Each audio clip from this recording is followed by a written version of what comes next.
Bonjour docteur Pessis, pouvez-vous nous expliquer les causes du lymphœdème?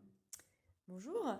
Le lymphœdème a globalement deux grandes catégories de causes. La première catégorie, ce sont les lympphœdèmes congénitaux. Ça veut dire qu'en fait, le problème est de naissance. Donc au niveau de la formation embryonnaire, de la formation des structures, soit les ganglions, soit les vaisseaux lymphatiques, donc en fait les éléments de l'architecture du système lymphatique, ne se sont pas bien développés. Et du coup, il y a une insuffisance. Et petit à petit, au fur et à mesure que l'enfant grandit, la lymphe s'accumule et le membre grossit. Alors parfois, ça peut se voir chez les tout petits bébés, où il peut y avoir des tout petits enfants avec des gros lymphodèmes, quand c'est vraiment un manque de développement très avancé et très grave. Et parfois, ça se révèle un peu plus tard, à l'adolescence par exemple, parce qu'en fait, il faut attendre que le corps grandisse pour révéler cette incapacité et cette insuffisance. La deuxième grande catégorie de causes, ce sont ce qu'on appelle les lymphodèmes acquis.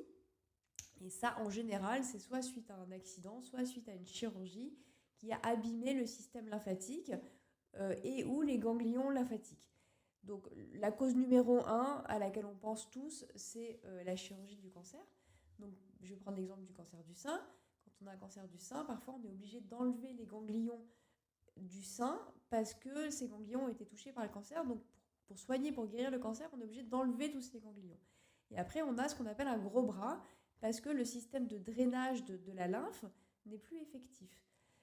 Ça peut être aussi suite à d'autres types de chirurgies, pas nécessairement des chirurgies pour des cancers, des chirurgies où on est obligé d'enlever beaucoup de tissus, des chirurgies assez invasives, toujours effectuées en général pour guérir une autre maladie, et où finalement, c'est malheureusement une complication de la chirurgie, mais souvent on ne peut pas faire autrement, on abîme le réseau lymphatique.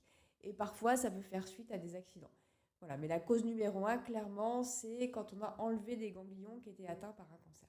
Donc deux grandes catégories de causes congénitales, dès la naissance, insuffisance du système lymphatique, et acquis, et notamment suite à des chirurgies de cancer.